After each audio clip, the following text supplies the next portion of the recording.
Assalamu alaikum viewers, how are you all? Hope you all are doing well. Welcome to the channel Study Ghoul. Today I have chosen the topic 12th Night.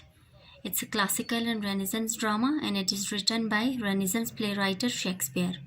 And renaissance era में theatre को और acting को बहुत ज़्यादा popularity मिली थी क्योंकि जो drama लिखे जाते थे वो थिएटर पे परफॉर्म किए जाते थे originally. So this is Y theatre became popular in the renaissance era. और रेनेसेंस की जो लिटरल मीनिंग है वो है रीबर्थ.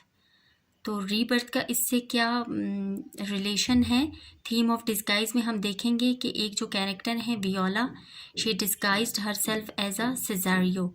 सो सिज़ारियो के साथ जब उन्होंने ख़ुद को डिस्गाइज किया, उसका गेटअप उन्होंने एक्सेप्ट किया, तो इस तरह क्या हुआ कि उनकी एक तरह से रीबर्थ हो गई, रीबॉर्न हो गई as a new disguised character. So renaissance को लिटरल मीनिंग जो इसके हैं रीबर्थ कहा गया. इसका इससे क्या कनेक्शन है इस कैरेक्टरिस्टिक के साथ, इस एरा का, कि इसके जो कैरेक्टरिस्टिक हैं वो ये हैं कि इस टाइम पे इस एरा में लोग जो थे वो न्यू थिंग्स को फाइंड आउट कर रहे थे, डिस्कवर कर रहे थे, न्यू प्लेसेस के बारे में जान रहे थे, नई चीज़ों के बारे में जान रहे थे. So this is why this is called rebirth.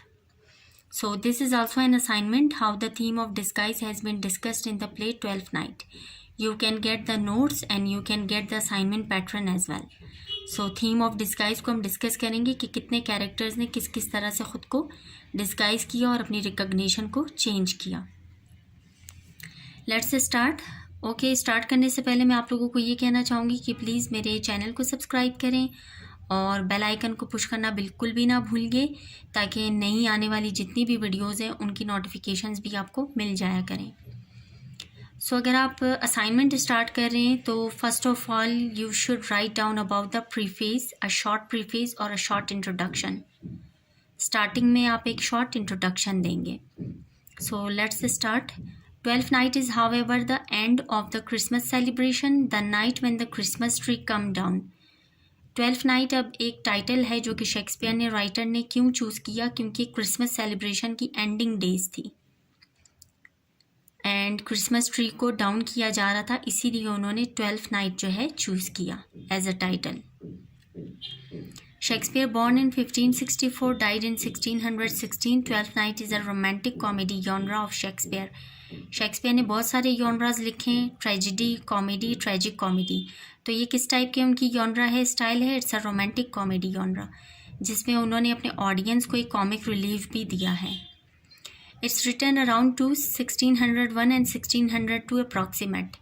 Approximately means कि डेफिनेट नहीं है, या 1601 में लिखा गया है और मे बी 1602.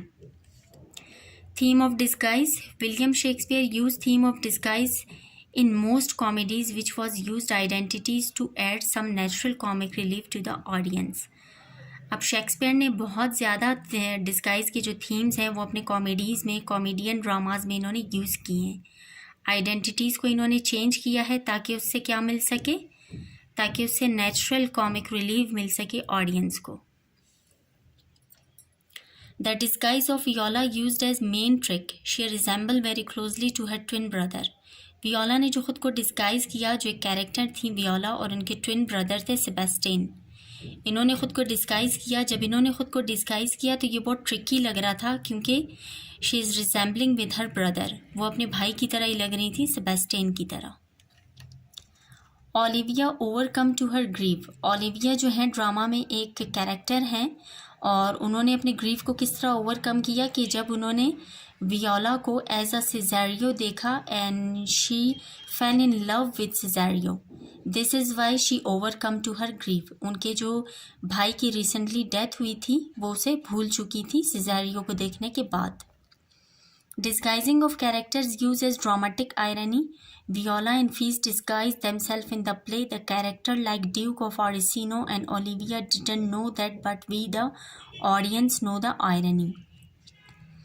अब डिस्गाइजिंग जो थी ये बहुत ड्रामेटिक आयरनी थी. वो किस तरह से कि ऑडियंस को जो है, हम जो ऑडियंस हैं हमें सारा कुछ पता था इसके बारे में, कैरेक्टर्स के बारे में कि उनकी रियलिटी क्या है, बट जो ड्रामा के अंदर कैरेक्टर्स थे उनको इसके बारे में पता नहीं था. They don't know anything. So this is why this is called dramatic irony.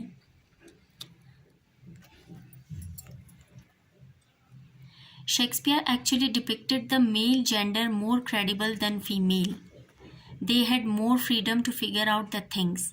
अब शेक्सपियर ने क्या दिखाना चाहा है इस थीम को यूज़ करने के साथ हमें ये पता चला है, हमने ये डिपिक्ट किया है कि मेल जेंडर को उन्होंने बहुत ज़्यादा क्रेडिबिलिटी दी है। वो किस तरह से, मे बी इस जॉनरा में या ये जो शेक्सपियर ने जिस एरा में ये ड्रामा लिखा है उसमें जो जेंडर मेल्स हैं उनको फ्रीडम बहुत ज़्यादा थी if compare to female gender. अगर हम लोग फीमेल आइडेंटिटी से कंपेयर करेंगे तो मेल आइडेंटिटी की ज़्यादा फ्रीडम थी और वो क्या कर सकते थे, थिंग्स को अच्छे तरीके से फिगर आउट कर सकते थे। इसलिए शायद वियोला ने भी यही चूज़ किया कि वो अगर ख़ुद को चेंज करेगी, so she changed her as a Cesario, as a male identity. Viola induced herself to disguise as Cesario and she felt secure to live life in Illyria with Duke of Orsino. देखिए ये बात अभी मैंने आपसे बिल्कुल recently की, Viola ने क्यों चूज़ किया कि वो ख़ुद को एक आइडेंटिटी देंगी, एक मेल आइडेंटिटी एज अ सिज़ारियो, क्योंकि वो अपने आप को ज़्यादा सिक्योर फील कर रही थी एज अ मेल जेंडर अपनी लाइफ को, और इलेरिया जो कि स्टेट है जो वहाँ रह रही थी ड्यूक ऑफ ओरिसिनो के साथ।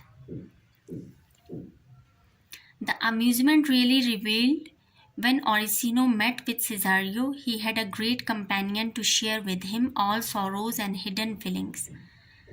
अब जब सिज़ारियो जो है ओरिसिनो के पास आ गई तो इन दोनों की आपस में क्या होगी, फ्रेंडशिप हो गई, क्योंकि ओरिसिनो को तो पता नहीं था कि सिज़ारियो जो है वो वियोला है, शी इज़ अ फीमेल। वो तो यही समझते थे कि वो मेल है, तो उन्होंने एज अ मेल पर्सन क्या किया, उसे एक अच्छा सा कंपेनियन उसे अपना बना लिया, क्लोज फ्रेंडशिप उनकी हो गई। और उसने ओरिसिनो ने जो है अपने जितने भी सॉरोज थे और हार्ट फीलिंग्स थी, अपने हिडन फीलिंग्स थे, वो सारे उसके साथ शेयर किए। So we noticed that by disguising of Viola, she became more secure to her life, and Orsino got a close companion as a Cesario. Viola को क्या इसका बेनिफिट हुआ, ये हुआ कि वो सिक्योर लाइफ गुजार रही थी फ्रीडम के साथ, और ओरिसिनो को क्या बेनिफिट हुआ कि उसे क्लोज फ्रेंड मिल गया, एक कंपेनियन मिल गया सिज़ारियो की शक्ल में। By becoming Cesario, Viola come closer to know the life and feelings of male gender. इस तरह से क्या हुआ कि वियोला को जो है जब वो सिज़ारियो का गेटअप उन्होंने अपना लिया, एक्सेप्ट कर लिया, तो उन्हें क्या पता चला, एज अ मेल जेंडर उन्हें मेल्स की फीलिंग के बारे में पता चला, डीप फीलिंग के बारे में। As Orsino open up his all feelings with Cesario, क्योंकि ओरिसिनो ने अपनी सारी फीलिंग्स जो है, अपने सॉरोज और अपने हिडन फीलिंग्स शेयर किए थे सिज़ारियो के साथ, बीइंग अ फ्रेंड। नेक्स्ट हमारे पास जो थीम है वो क्या है, freedom. When Viola found her on the land of Illyria alone because her brother was no more, she thought. Viola ने अपनी सेंसेस में जब वो आ गई तो उन्होंने ख़ुद को इलेरिया की स्टेट में पाया, वो बिल्कुल अकेली थी। तो उन्होंने इस वक्त यही सोचा कि मे बी कि उसके जो ट्विन ब्रदर उसके साथ थे सेबेस्टियन, उसकी डेथ हो गई है, and now she is alone. In order to get more freedom and security she decided to disguise her self as a सिज़ारियो।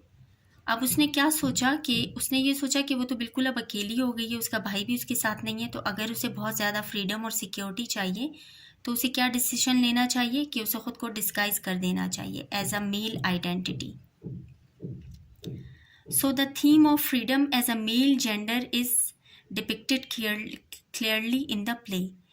तो जो थीम ऑफ फ्रीडम जो है वो हमें बिल्कुल ऑब्वियस नज़र आ रहा है इस प्ले में, कि किस तरह से उन्होंने अपने आप को फ्रीडम दी, किस तरह से उन्होंने अपनी identity as a male person change की, और उसके बाद उन्हें सिक्योरिटी भी मिल गई वियोला को, और फ्रीडम भी मिल गया। Thank you for this. यकीनन आप लोगों को समझ आ गया होगा, तो चैनल को ज़रूर सब्सक्राइब करें एंड बेल आइकन को पुश करना ना भूलिएगा। Thank you.